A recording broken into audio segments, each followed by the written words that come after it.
계속해서 이번에는 이 글상자 입력에 대해 알아보겠습니다. 기본값을 해서 생성을 해보면은, 자, 이와 같이 어떤 테두리가 있고 테두리에 타이틀이 있고 내용을 입력할 수 있는 이런 글상자를 넣을 수 있죠.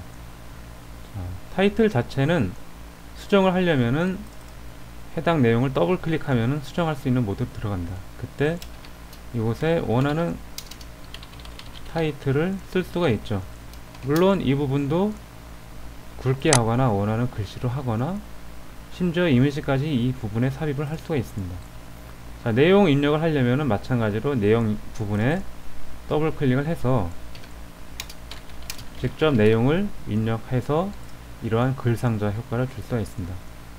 마찬가지로 해당 글상자를 선택 후 다시 들어가서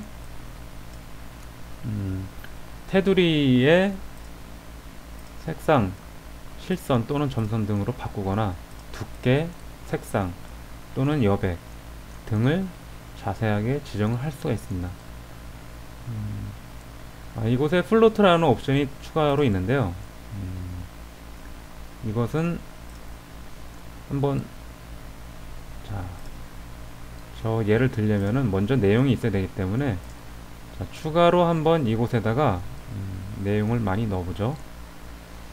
자, 내용을 넣기 위해서 기존에 들어있는 샘플을 한번 넣고, 자, 이거 글상자의 내용을 한번 요만하게 줄인 다음에 이것을 한 이쪽으로 가져가 보겠습니다. 기본적으로는 그러면은 이 글상자와 다른 글과는 같이 있을 수가 없습니다. 한 줄로 덩그러니 떨어져 있죠.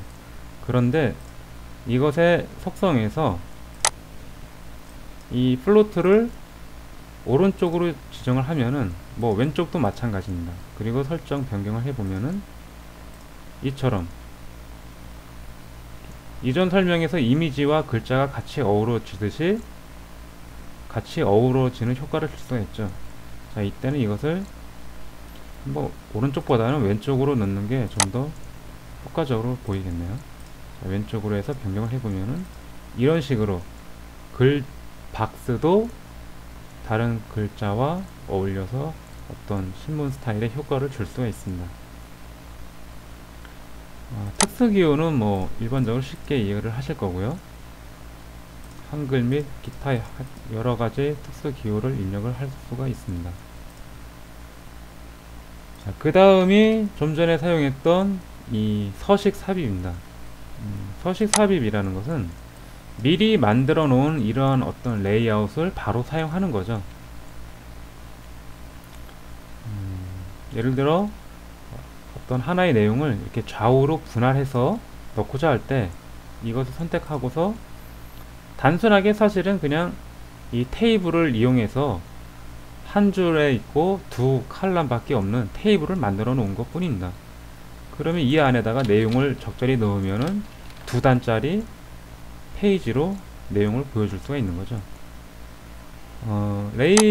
서식 삽입에 이렇게 좀 서식이 다양하지 않고 몇 가지밖에 없는 것은 이 각각의 서식을 또 다른 서식에 포함해서 원하는 레이아웃을 만들 수 있기 때문이죠. 지금처럼 여기서 선택해서 다시 서식을 삽입하면은 이와 같은 식으로 만들 수가 있는 거죠. 즉 서식과 서식을 계속해서 조합해서 원하는 어떤 페이지 내용을 구성을 할 수가 있습니다. 기타 이 전체 선택은 말 그대로 클릭하면 모든 것을 선택하게 됩니다. 이것은 단축키로 Ctrl A 하고 똑같은 기능인데요. 어떤 내용을 전체 선택해서 지우거나 할 때 이것을 클릭하면 되겠습니다. 이 태그 제거라는 것은 어떤 속성을 기본값으로 돌리는 개념이라고 보시면 되겠습니다. 어떤 내용이 들어가 있고 뭐 굵게 해 있거나 기타 여러가지 세팅이 되어 있을 때 이걸 선택하고 태그 제거를 하면은 기본값으로 다 돌아가는 거죠.